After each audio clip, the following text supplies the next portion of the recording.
कौन सी ऐसी औरत है जो अपने मायका के नाम सुन के खुश नहीं होती जाने के नाम से। लेकिन इस घटना में दोस्तों यह होता है, हमारे इस घटना में, जो कि एक औरत और एक आदमी अपने औरत से कहती है कि मायके चलना, लेकिन वह औरत यह बात सुन के नहीं मानती और इसमें पति की जीत होती है, जिससे दोनों पति अपने ससुराल अपने पत्नी को लेकर जाता है। और वहाँ पर जब लेकर जाता है दोस्तों, तो वहाँ पर ससुराल में ही उन्हीं में से दो की मृत्यु हो जाती है। दोस्तों, इस घटना की आपकी जो सच्चाई सुनेंगे, क्या कारण है, किस लिए इन दोनों की मृत्यु हुई, तो आपके पैरों तले ज़मीन खिसक जाएगी दोस्तों।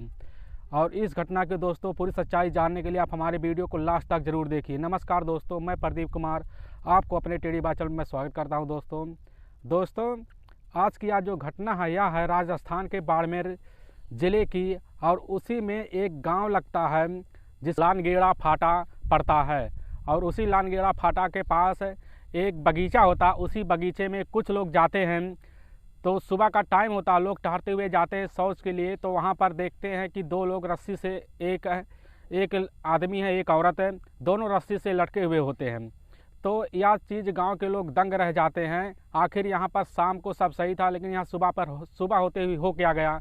तो दोस्तों, और इस घटना को जब लोग सुनते हैं तो जो कि वहाँ पर लोग आ भी जाते हैं और वहाँ से तुरंत पुलिस को फ़ोन लगा देते हैं।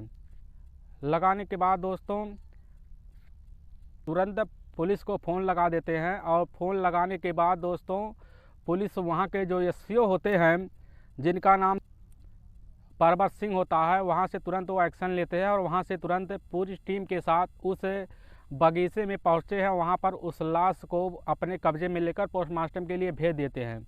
लेकिन वहाँ से कोई भी लोग उस लाश के, जो दोनों लाश पड़े हुए थे, उनको पहचानने से सभी लोग इनकार कर देते हैं। कोई किसी की पहचान के नहीं मिलता।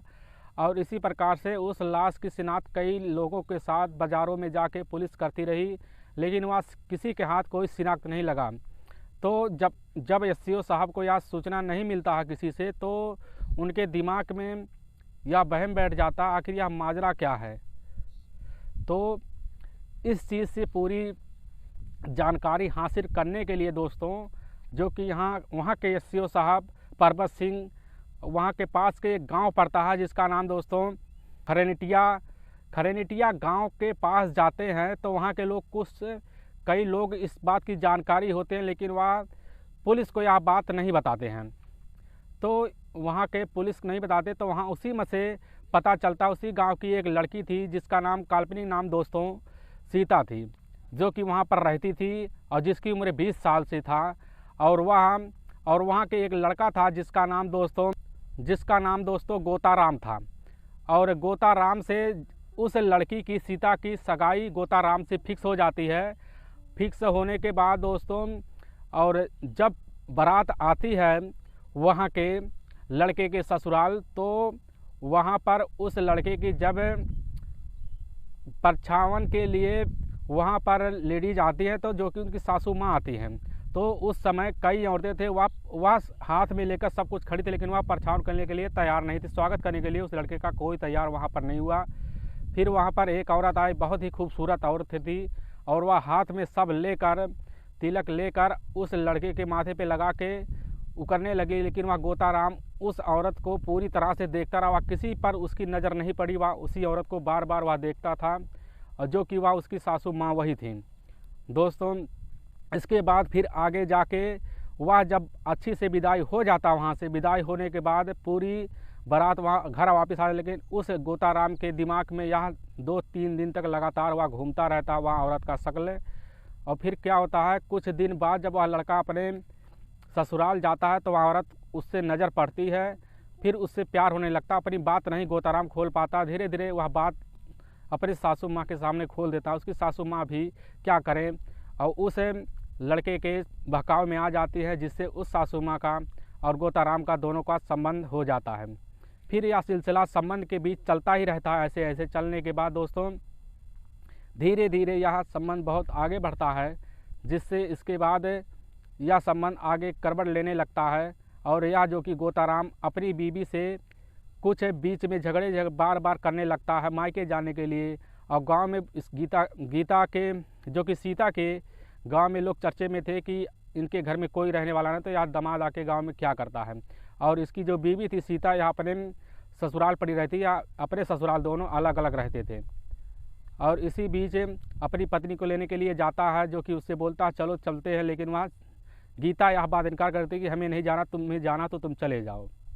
तो इसी बात की अपने दिल में बहस लेकर दोनों बार बार जंग छिड़ी रहती है, आपस में कुछ कहा बातानी होने लगती है। और लोग इस गांव के जो कि सीता के गांव के लोग चर्चे में करते हैं कि तुम्हारी माँ और तुम्हारे पति के बीच अफेयर चल रहा है, लेकिन यह बात सीता इनकार कर जाती है।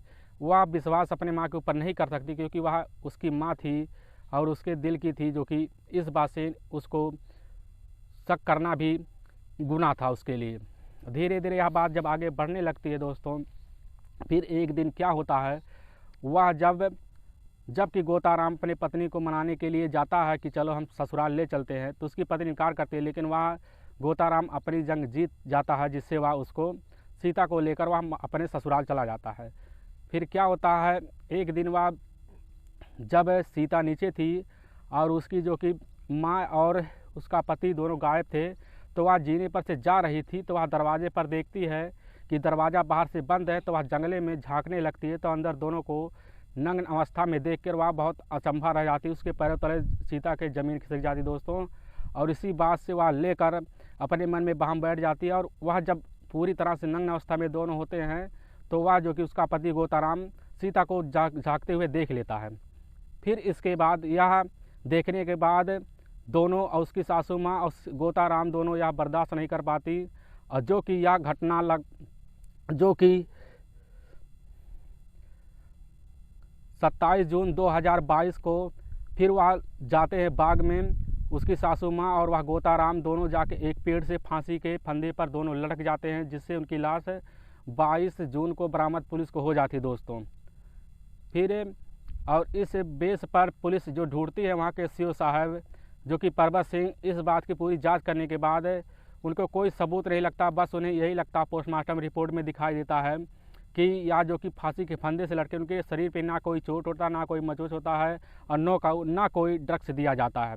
इसके बाद उनको उस बात पे छोड़, इसके बाद जो कि और उनकी लड़की अनाथ हो जाती है, ना उसके आगे पीछे कोई था। दोस्तों इस बारे में आप क्या कहना चाहिए सासू माँ के बारे में?